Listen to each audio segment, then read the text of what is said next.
Hello, everyone.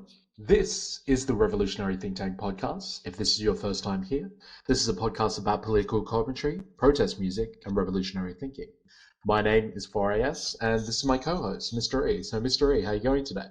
I am very well for IS. How are you, sir? Yeah, I'm going pretty well. Glad to And hear it. we're going back to the movies today. We're going to do Yeah. Wall-E. So, Mm-hmm. Mm-hmm. I, Mm. you know what? I know this movie has been done to death in terms of like sociology, but Okay. I Like think in what regard? From a uh sociological perspective. oh, okay, like basically influencing people's in order to follow systems. Like that's the reason why like I'm pretty sure the Pop Culture Detective does a huge thing on how the film like you know how all the robots and everyone's following like lines. Mm-hmm. Mm-hmm. And whenever anything goes wrong within the system, it's when people aren't following the predetermined paths Yep. Yep. Yep. within the ship and stuff like that. Yeah. So Yeah. that's kind of been done to death, but Right. it's Right. very anti-capitalist as well, and I thought we should explore that today. It is. It is rather, or it's at least it's a heavy commentary slash critique on capitalism itself. So like I don't know, is it anti-capitalist? I guess we'll get to the bottom of that today. Well, I personally look. This could just be my opinion, but I Mm. kind of feel like it's um, we'd it is the movie of we can envisage the end of world rather than the end of capitalism. Yeah, yeah. So it's kind of not anti-capitalist then, is it? Do you know what I mean? Like they Right. just go straight to the end of the world. It's not like, oh, there's some other society that develops out of capitalism. It's just yeah, going straight to kind of end yeah, apocalyptic stuff. So look, yeah, like I said, I think we'll flesh that out, but I think it's definitely a good critique of what the ramifications are of a modern capitalist system. So in the, I guess the late 20th century turn 21st century, that hyper consumerist mode that capitalism has taken in order to keep itself alive.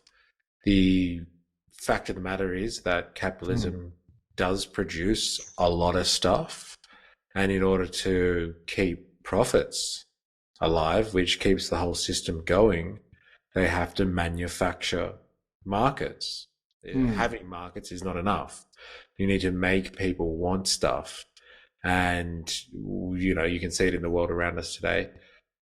People buy a lot more than they physically need and could ever really want or handle. But we're programmed to want a lot, and we've become just these super well trained consumers. And I Hmm. think Wally is kind of uh, it discusses and touches on what that type of world looks like, or you know the result of that type of hyper consumer society looks like. Actually, you know what? Now that I'm thinking of it, I would slightly revise what I said before. It's not an analysis of, we'd rather see the end of the world rather than the end of capitalism. I would say uh, the world has ended, yet capitalism still tries to justify itself. Yeah. It's the virus that's near the end of its host, and it's just doubling down. It's just trying to sap all of the resources it possibly can, and it just doesn't understand that how destructive it's been. And that's where I think like I know like the story with the seed and or the little plant that suddenly grows again on Earth, and that's kind of the MacGuffin that's throughout the entire story, The or at least the the catalyst. what? Uh, The oh, MacGuffin. yeah, MacGuffin usually is like you go and collect something, but it's not. integral to the story. That might have been a different, that might be a wrong No, no, that's very fight. good. I just wanted to clarify that because I'm not down with all of your 4IS lingo. Oh, right. Okay. So like, yeah. No, but yeah, no, but actually, it's probably the wrong term to use because a MacGuffin it's like not thematically relevant, or at least it's a Mm, device for characters who go from A to B. But right. I actually, you know what? I take that back. It's not really a MacGuffin because I think the plan has strong symbolism to how the story functions. Yeah, Like I yeah, know, yeah. Yeah, it does, like doesn't it? yeah, Yeah. like I know the sociological perspective it's got very obvious environmental undertones, like with the plants, like trying to save, what's left of nature and that sort of thing. But Mm, mm. I I guess what we've talked about previously, if you were to do a Marxist spin of things, is that you could say that historical materialism wise, it's the seed that's planted within the dying embers of capitalism, and all people need to do is have a character like Wally show that you don't have to drink the next drink that B&P brings out. No, B&L, I think, is the Yeah, I think company, so. yeah, the Yeah. company that controls everything. If you just stop and smell the roses, that you don't have to keep on following and keep on consuming. There's a different way of living out there, which Yeah. again is the major tension throughout the entire film. Yeah, and I think like if you want to go down a Marxist analysis of this, you can really look into that dichotomy between kind of the separation of humans and nature. So you've Mm, got the humans that are part of nature, right? We don't exist in a vacuum, and we definitely don't exist separate to our ecological roots. However, the world which Wally exists in, or the Wally universe, let's say, humans are completely devoid of their natural environment. And the only, apart from the cockroach, the only element of the natural world that is survived is held up like this rare commodity, and it's protected and like looked after by the machines that are supposed to be helping the human race. And there's this real kind of dichotomy between humans and nature, and it really highlights their separation from it. And mm, that's one of the main features that Marx would have talked about in his analysis of capitalism, is not just how the capitalist machine commodifies nature and turns all of nature's wonders, let's call them, mm. into commodities of one sort or another, but in rolling out the market society and rolling out wage labor society, Mm. there is an alienation of people from nature. Yes. And so we commodify nature and turn it into just another process in the production line of all the many things that we do. And that removes us from any type of actual understanding of what it means to be connected to one's actual environment. Yeah. We're detached from it. So like when the classic line is when they finally get off the ship and they return to Earth kind of thing. And he's like, the captain's talking to, I don't know, other passengers or maybe Yeah. even a Yeah. bunch of kids and stuff. And he's like, Yeah. yeah, we're going to plant all sorts of trees, like pizza trees and stuff like that. Yeah. Yeah. Like he has, Yeah. like, it's cute and it's innocent, but it's kind of like, oh my God, like this guy has absolutely no idea Yeah. how Mother Nature works. Like he Yeah. doesn't even know how a tree works. Mm. He doesn't even know how food is produced. Yeah. Pizza doesn't grow on trees. Like that is some next level alienation Mm. from the natural world right there. Like it's almost, it is, it's unbelievable. Yeah. Yeah. but also I think maybe this might be a nice segue, but I do find it curious that this film is back in 2008, again around the same time as like Monsters Inc. So Pixar, when it was bringing out very bold films, and Hmm. Yeah, it, what a year to be alive. My God. well, yeah, for other reasons. Um, but uh, but what's interesting is I kind of feel like the film has some very interesting things to say about AI. Mm. Because you obviously have Wally on one end, and then you have Auto on the other. The captain's the wheel. Yes, That's yes. basically about the Prime Directive and keeping the ship Oh going. my And God, I never made that connection before. I thought he was saying Otto. no, He's Auto. saying auto. Yeah, yeah, yeah. Right. Oh It's just the my guy. It's just the guy. God. It's just the guy's accent. It sounds like Otto. Yeah, yeah, But yeah, like, yeah. But it makes so much more sense. He's just saying auto, like yeah, autopilot. yeah, Oh my yeah. God. But like, but like, the thing though is that I think it's very deliberate how in the start of the film, um, Wally is using his skills in order to collect the garbage and pile it together. Though it's very obvious that he's just doing it to kind of pass the time, and Do you really think so? like maybe, but Or is he from he's fulfilling his mission? well, I don't know because it does seem like he's bored and he's lonely, and like he. I think that's the reason why I yeah, I think that's the reason why he has the relationship with the cockroach, right? yeah, Um, like he's existing and like he's finding pleasure in what he does. However, that doesn't mean I think that he's just passing the time. Why not just sit in the sun and like go exploring or something like that? Like he's solar powered. hmm. Like go to the beach. Like like Yeah, yeah. I think he believes in his mission.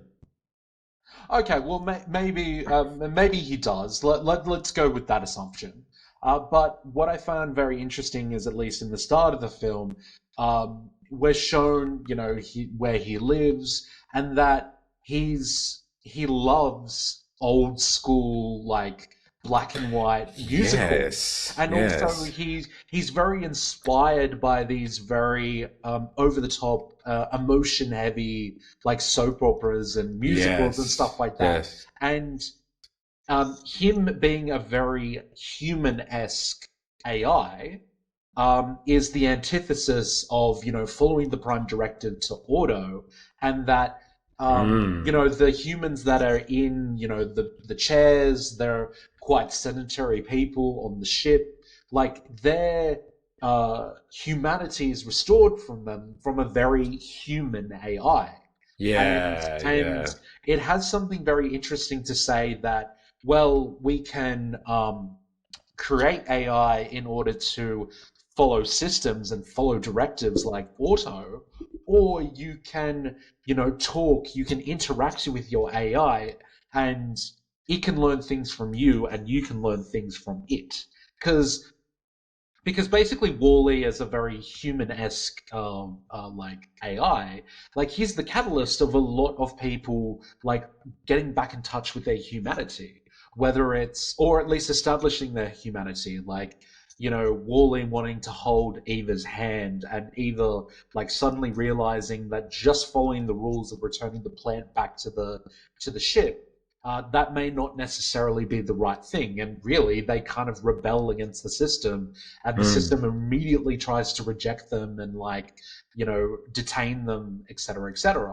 Yeah, and yeah.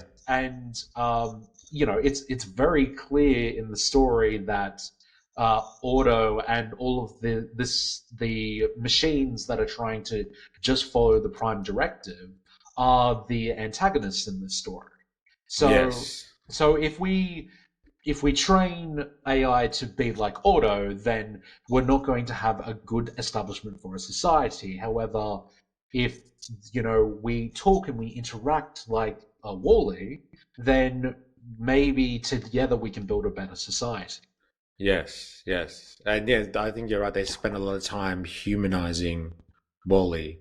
Like he's kind of this, I know, Robinson Crusoe figure, like Yeah, trapped on a desolate island and yeah. surviving. Like, he's got all of these collectibles, and Mm, like he repairs himself and he continues on his merry way, and never gives up hope. He just keeps building these skyscrapers of rubbish mm. or recycled material, or recovered material that needs to be processed, I guess. Yeah, but what's important is that each time he uses his like trash compactor, blah blah blah, Hmm. he obviously finds things that he feels a connection to, and he piles it away. He files it away of the things that he kind of likes, Yeah, yeah, yeah, and then he yeah. kind of chucks away the rest. So So he develops a personality, a yeah. human, well, a living Mm,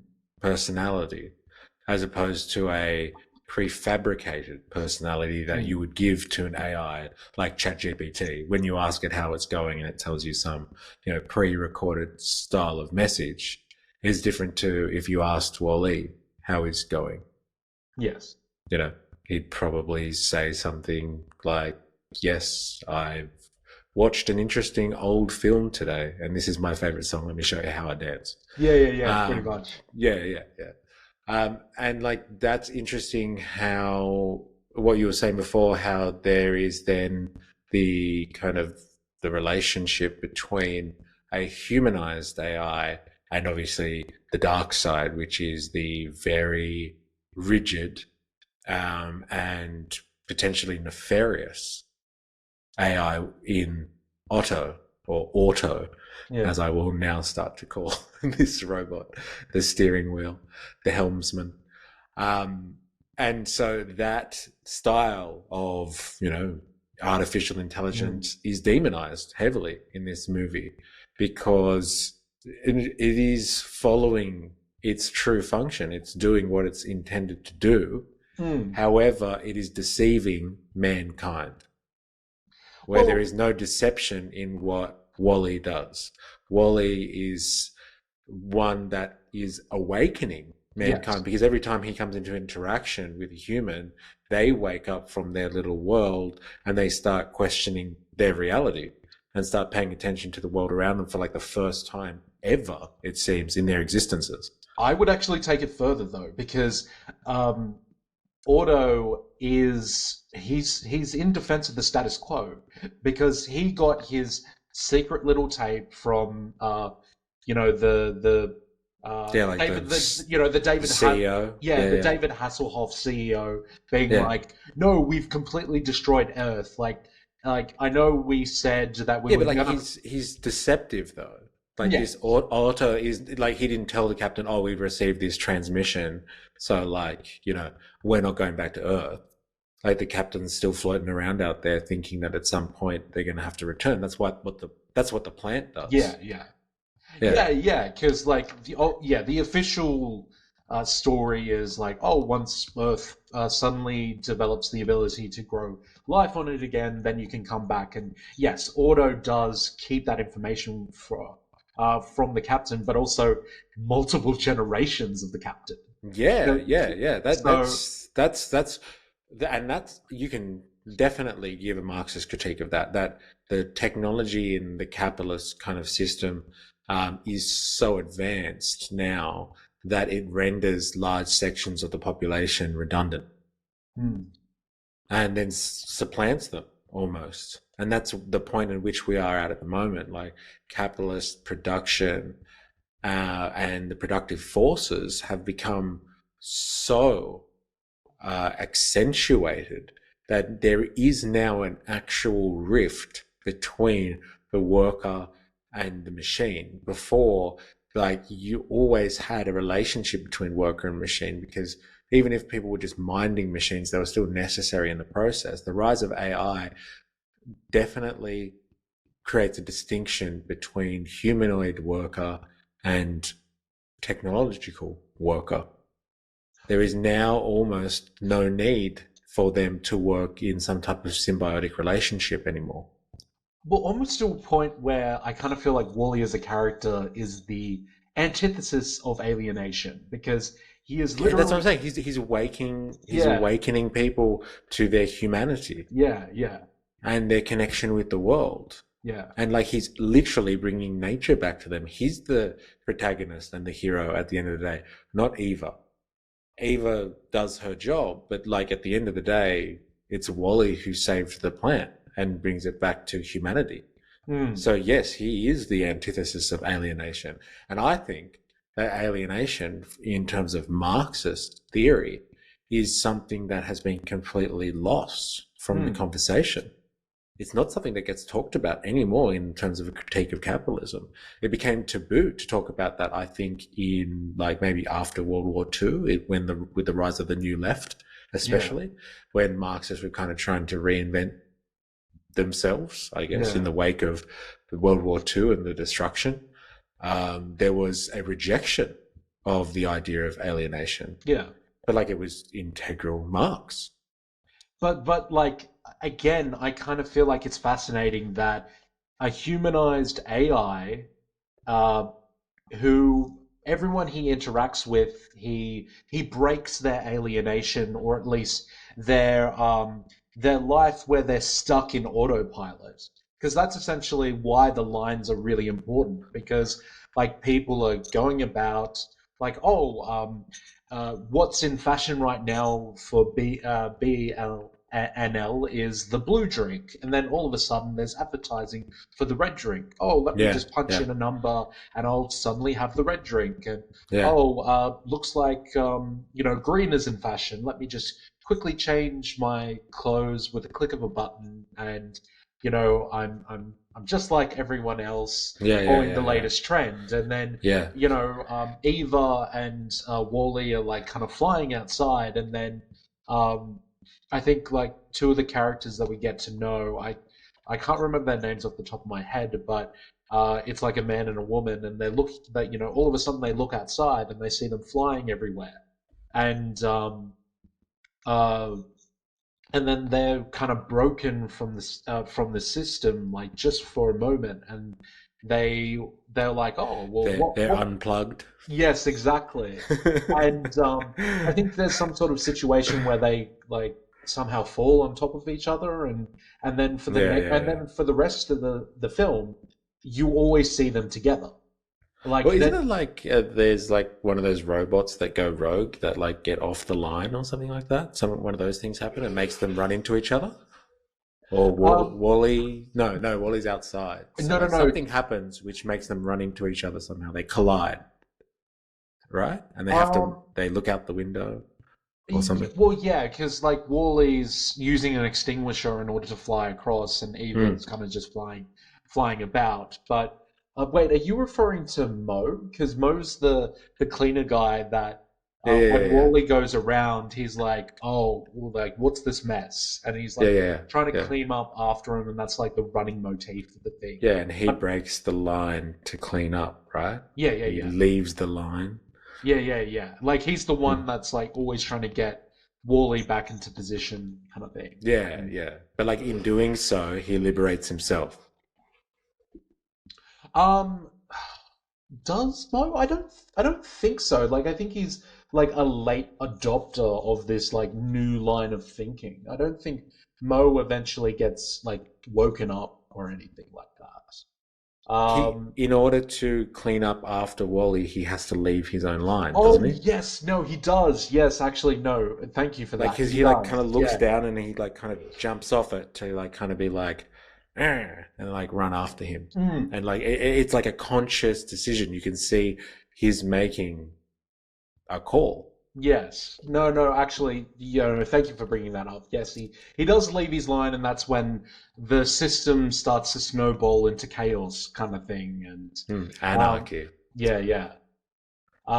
But what, at least for that system, but again, that kind of brings the anti-capitalism into it, right? Because Yeah, yeah, yeah, yeah. once people start leaving the lines of what they're supposed to do, that's when Otto brings out the police, or at least the whatever the security guards are, to like Mm, mm. basically capture Eva and Wally, and then there's the cat and mouse throughout where they're trying to get back the plant, and yeah, like we should, it's, I guess it's right there, it's low hanging fruit that as soon as somebody steps out what is considered good behavior within the status quo that Auto had created. Yeah. He brings out the police in order to, take out the rebel rousers. Yeah, So, yeah, yeah. It's easy, isn't it? But like essential to any type hmm, of, you know, autocratic or authoritarian structure to have actual physical enforcement in whatever form that is. But this was very obviously represented as a like police force type of robot, yeah, yeah, a yeah, security force, a yeah, security yeah, force. Yeah, yeah, yeah. So like, yeah, that one's pretty on the nose. You don't need much analysis in that one. But like, I still want to talk about like this idea of Otto, and like, there's two types of kind of robots or AI hmm, that we tend to consider. And one is like we've talked about a lot now, the humanizing element of the robot that finds its humanity, let's call it. hmm, And then the robot that sticks to being a cold machine and kind of imprisons humanity or hmm, takes humanity captive. And there's a lot of that in sci-fi. There's yeah, a lot more of that in sci-fi. And like, is that a critique of capitalism? Is that a uh, an anti-capitalist story in the sense that in capitalism, the machines are, or technology is still subordinate to man. hmm, It is humans who own the means of production. But when the means of production own the humans to which they are supposed to serve, yeah, upper class, lower class, doesn't matter. It actually seems like this type of society on the ship is a classless society. yeah, Apart from the captain, it yeah, is almost like, yeah, it is a communist utopia of sorts.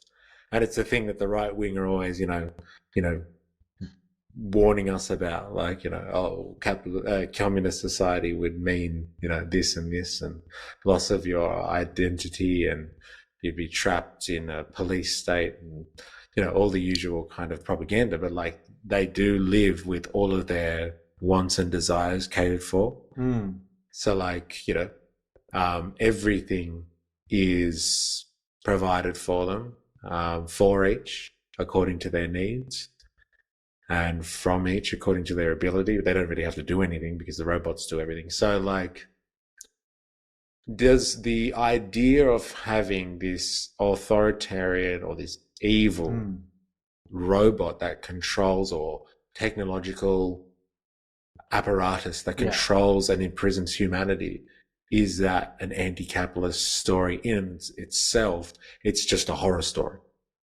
Yes, and we should probably catch people up to speed because I guess what you're kind of alluding to is um, uh, the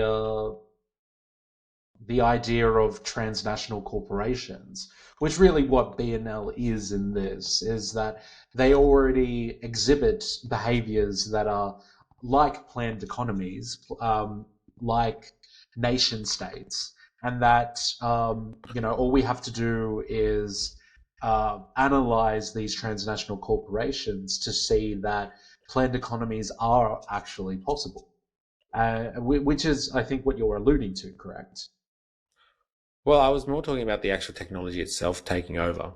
So even Right. beyond a transnational corporation. A transnational corporation would be the exact type of entity that would be able to put this, this into motion. But like, Yeah. yes, at the point at which the transnational corporation produces the machines that are able to look after humanity to such an extent that they then no longer answer to humans, but the other way around, humans are completely answerable or reliant on the machines to survive, then who's owning who? Like I said, it's humans who usually own the means of production. Yeah. But like in this sense, it is the machine, the means of production themselves, which is controlling humanity. And there is a struggle in this movie, kind of at the climax of this movie, between the captain, who is kind of signifies, I guess, humanity, Mm. and then Otto, who signifies this means of production that has taken on life of its own.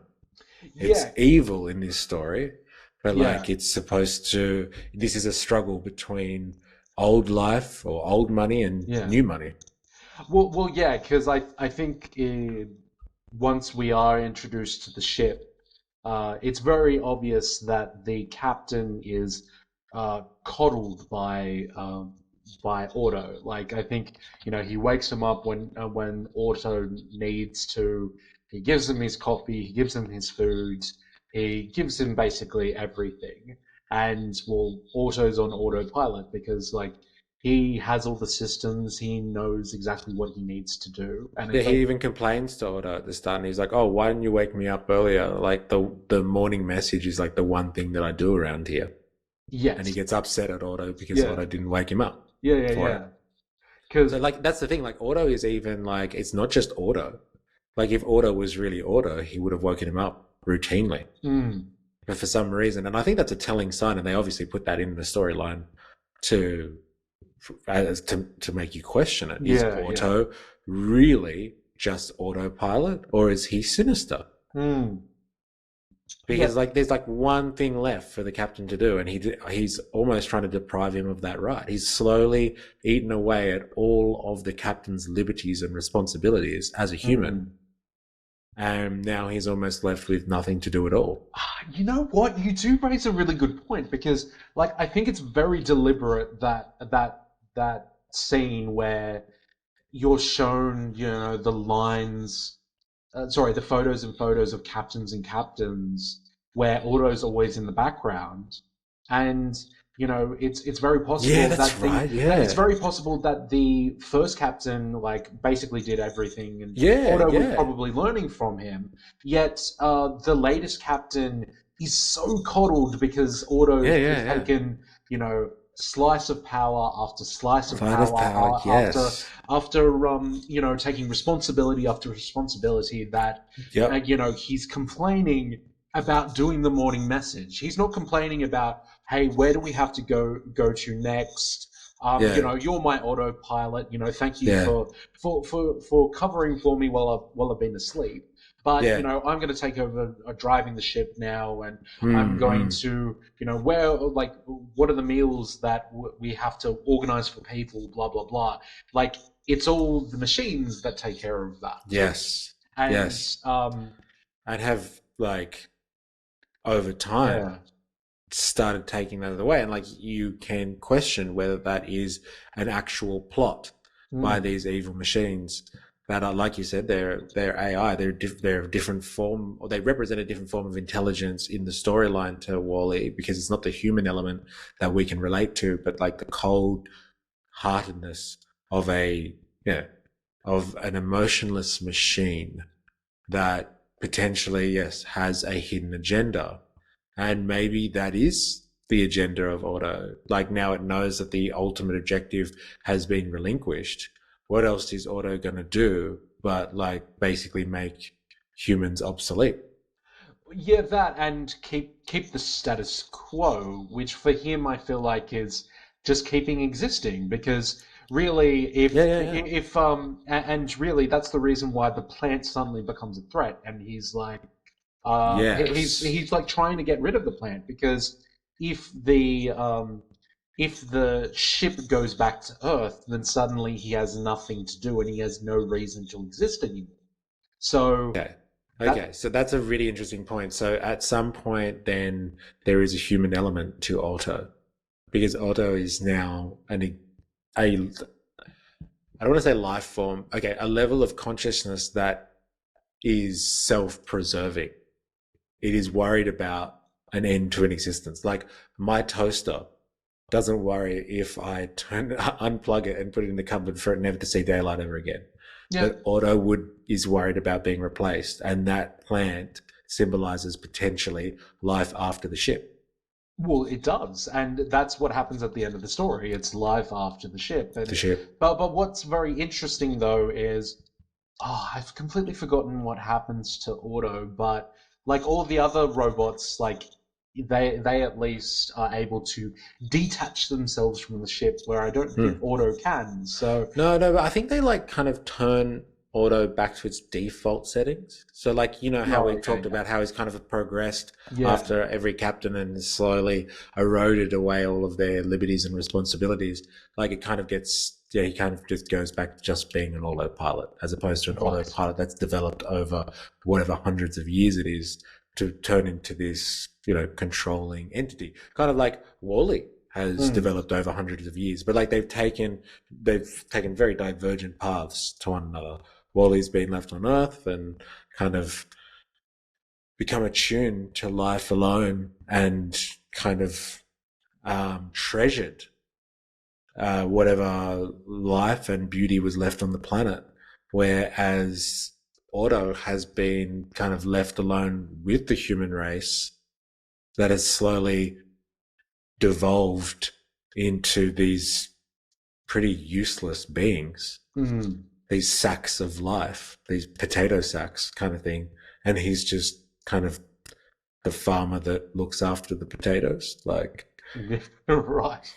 like I guess. And like yeah, they've taken yeah, very divergent paths, but they both evolved mm, with emotions and you know, human qualities of their own. And like Otto is scared of being switched off, which ultimately happens in the end. yeah. And so, like, you have to feel for Otto then in the end. Yes, but like, isn't the saying, the path to one's destiny is the road to avoid it? Like, that saying? Uh, Yeah, okay. Explain that, please, for us. That oh, was incredibly deep. You can't just throw that stuff I, out there and just leave us. okay, like, for example, like Oedipus, like Yeah. well, Yeah. okay, well, like Greek, okay, Yeah, yeah, no, but like Greek tragedies where they they're told like, oh, you're destined to do X, and then they do everything in order to avoid X, and then their actions cause X. That's basically what I'm trying to say, is yeah, that yeah. because Yeah, I know that trope. yeah, yeah, yeah. That's So like, what I guess what I'm trying to say is the fact that he was so controlling, right. And and also um, the fact that he was trying to prevent the end of his own existence by he brought about by he, getting yeah. rid of the plant, that he became so overt in his control over the captain that Yeah. a series of he put in motion the series of Series of events events that brought that his led to his downfall. demise. Yeah, yeah, yeah. Got it, got it, got it. Um, okay, fine. But like that still, like once we've analyzed it like this, I still feel for Otto in a sense. Like after hundreds of years of developing its own consciousness and coming to terms with the fact that it exists and it's actually trying to preserve itself like any life form would do, Yeah,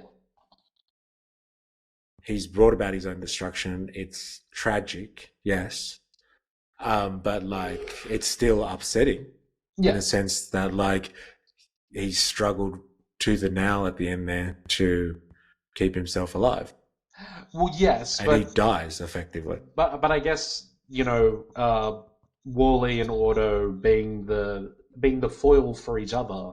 Like Wally has spent years and years and years learning to at least collaborate with the environment around him in order for him Yes, to yes, learn different things. yes. Whereas Auto has ends up being an autocrat, Oh, in I see order what you did there. to optimize his scenario, he controls, and controls more. So yeah, like I think that they're naturally supposed to be the antithesis to each other. That it's, the, I guess, the cyberpunk-esque AI that tries to analyze and control things as much as possible, compared to the collaborative AI, which, works to humans to find different modes of existing, which is Wall-E. Even if it was, a happy accident with a lot of the things that he happens, if you don't have Wall-E, you don't have this, the humans rediscovering their humanity. Yeah, yeah, yeah, absolutely. The humans seem to be absolutely the inanimate objects of this whole movie. So, like, if you want to take this down a weird inverted capitalist path, then it is the humans that are the technology or the tools in this world, and the robots are all the people. Yeah. And there's a power struggle going on between the robots. Some of them liberate themselves, others awaken, the ones that, yeah, awaken the others and lead the revolution. And then there's one robot enslaving, I guess, the ecosystem, which is this spaceship, and Mm. controlling this ecosystem, and they overthrow it. And the Well, humans are therefore just collateral liberation. no, but the like there is water. Like, it does hold water what you were saying, because really, like, in the story, to kind of go through it in broad strokes, you obviously have Wally first, and then he gets Eva on board, and then they get the the dysfunctioning robots. Then they Mm. suddenly get them on board. Yeah, yeah, yeah, Then, yeah, yeah. like, I guess some of the more lower ranked robots, and then it kind of cascades from there. Yeah. Uh, that it, it's kind of a bit like an Andor scenario, where the more people they free from the prison, Yeah, the yeah, more it yeah. kind of cascades. Yeah, It's yeah, yeah. it's kind of Yeah. like comparable to that. Yes, yes. And it's funny because like there's this kind of idea in like Marxist analysis of what happens with Bonaparte's nephew, I think it is. So Napoleon's nephew, is it Napoleon the second or the third, Mm, who comes back into power in France, and in order to, I guess, stabilize the nation, in terms of in times of turmoil, and he's supported by some of the capitalist class, not all of the capitalist class. But anyway, he mobilizes what Marxists refer to as the lumpen proletariat, so the mm, underclass, the riffraff, all of the people that don't fall into the working classes, especially the conscious proletariat, and he uses them um, to basically gain power. And you see that with a lot of populist kind of movements throughout then the 19th and then the 20th century. Like, let's use the Nazis for an example. The Nazis were basically started as street thugs and gangs of brown shirts that used to fight commies in the streets. mm. And so you have all the riffraff that end up leading to some type of new society, basically.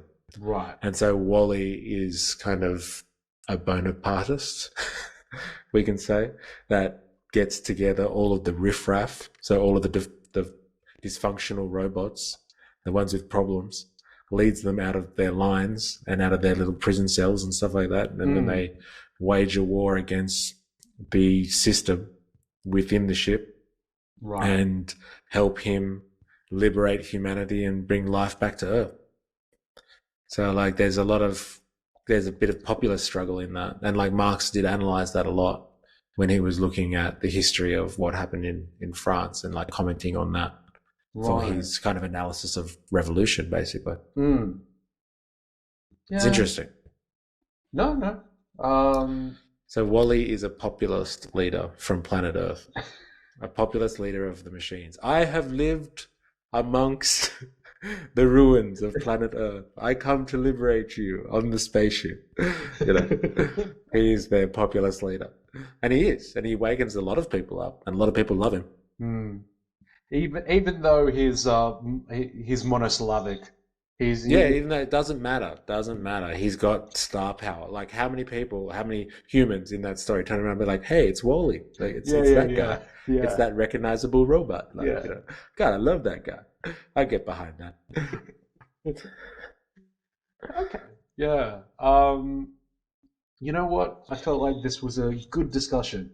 I felt like we definitely teased out a lot of things that could It be. was interesting. It was definitely not where I thought it was going to go for us. That's for sure. Yeah, yeah, yeah. And to finish us off, what's that synthwave art? So for this one, it is Wally planting the seeds of the revolution.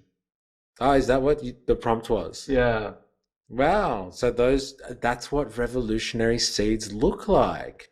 I've always wondered what a revolutionary seed looks like.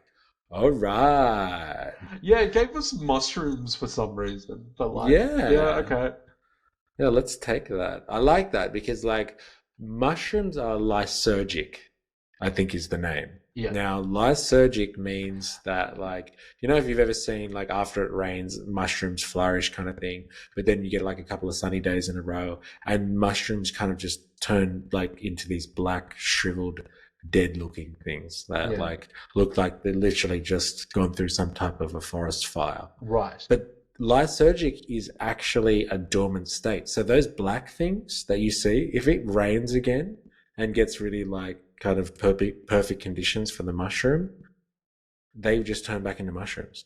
They Right. look like they've just completely gone.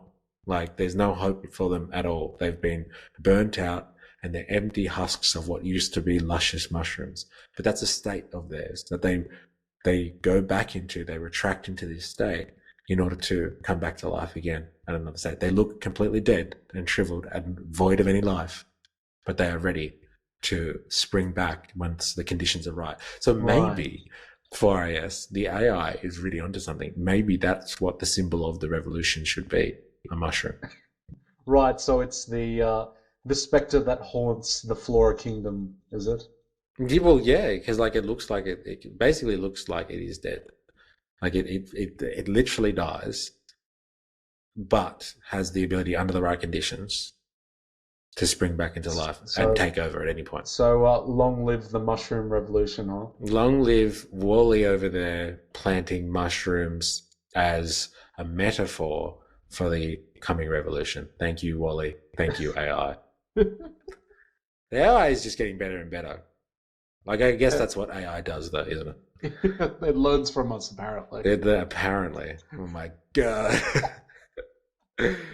Okay, and with that, everyone, remember to keep thinking and keep learning. And if this is your first time here, please like, share, and subscribe.